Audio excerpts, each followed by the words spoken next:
तो hello friends, welcome back to my channel. और friend, आज की वीडियो सीरीज के अंदर हम डिस्कस करने वाले हैं हाइट ऑफ बैलेंस ट्री, यानी किस तरीके से किसी भी ट्री के हाइट को हम लोग फाइंड आउट करते हैं, क्या उनका प्रोसीजर रहता है। इससे प्रोसीजर में हम लोगों ने एडा के अंदर बहुत सारे टॉपिक्स को डिस्कस किए हैं। अगर आपने उन वीडियोस को नहीं देखा तो जरूर देख लीजिएगा, ताकि पुराना कंसेप्ट आपका क्लियर हो जाएगा, तो ये चीजें समझने में और भी ज्यादा आपको मजा आएगा। आइए हम लोग स्टार्ट करते हैं फ्रेंड्स। सबसे पहला पॉइंट इसके अंदर क्या है, आप स्टेप बाय स्टेप नोट्स को बनाते चलिएगा ताकि चीजें क्लियर होते जाएंगी।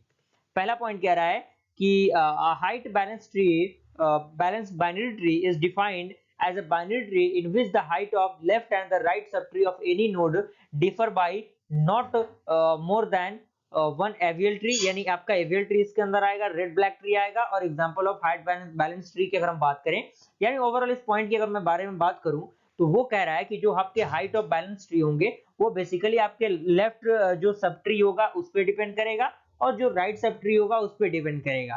तो हम एग्जांपल से चीजों को और भी कवर अप कर लेंगे, तो घबराने की जरूरत नहीं है। पहला इसके अंदर कंडीशन कह रहा है, conditions for height balance tree, किस तरीके से हम लोग फाइंड आउट करेंगे किसी भी बैलेंस ट्री के हाइट को। तो यहाँ पे कह रहा है कि following are the condition of height balance binary tree, जिसमें कह रहा है कि the difference between the height of the left and the right sub tree for any node is more than 1। यानी लेफ्ट सब ट्री और right sub tree का जो minus यानी जो डिफरेंस होना चाहिए वो क्या होना चाहिए, एक से अधिक होना चाहिए। Is that clear? पहला पॉइंट आपका ये हो गया।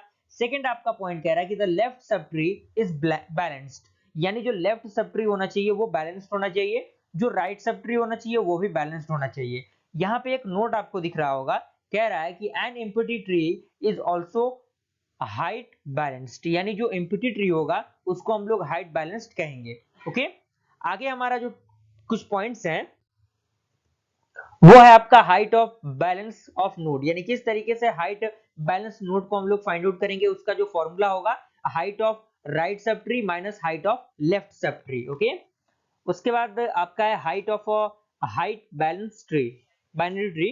तो यहाँ पे कह रहा है कि the height of a node in a tree is the length of the longest path from the node downward to a leaf and counting both the start and the end vertices of the path.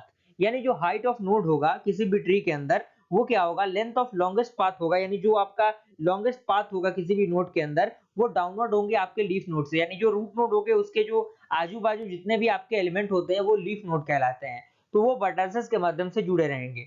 उसके बाद कह रहा है कि the height of a leaf is 1, यानी जो leaf का height होगा वो 1 होगा। And the height of non empty tree is the height of its root and it can be proved by the height of height balanced binary tree with n nodes, और इसका जो time complexity होगा वो order of log n होगा।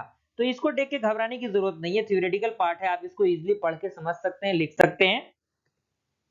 अब कुछ इसके applications होते हैं हाइट ऑफ जो बैलेंस्ड बाइनरी ट्री होता है, जिसमें पहला आपका कह रहा है कि balanced trees are mostly used for in memory sorts to set and dictionaries, यानी जो भी आपकी डिक्शनरीज वाला पार्ट होता है, जो भी मेमोरी एलोकेशन वाला पार्ट होता है उसमें हम इस प्रोसीजर का यूज करते हैं।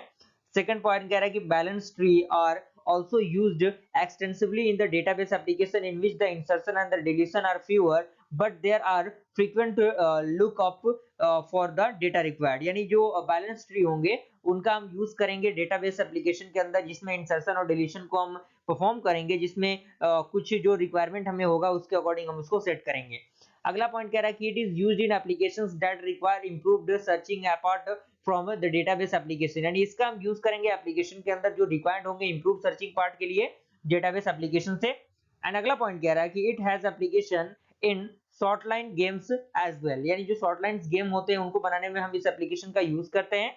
एंड अगला पॉइंट कह रहा है कि it is used mainly in corporate sector where they have to keep the information about the employees working there and their change in shift, यानी जो भी आपके वर्किंग प्रोफेशनल्स होते हैं, जो भी आपका जो कॉर्पोरेट सेक्टर होता है, जो भी ऑफिस वगैरह होता है, उसमें जो आपके काम करने वाले लोग होते हैं उनके जो डेटास होते हैं उनको कलेक्ट करने के लिए हम इस चीज का यूज करते हैं। उनको सीट वगैरह को शिफ्ट करना अगर हो तो उस कंडीशन में हम उसका यूज करते हैं।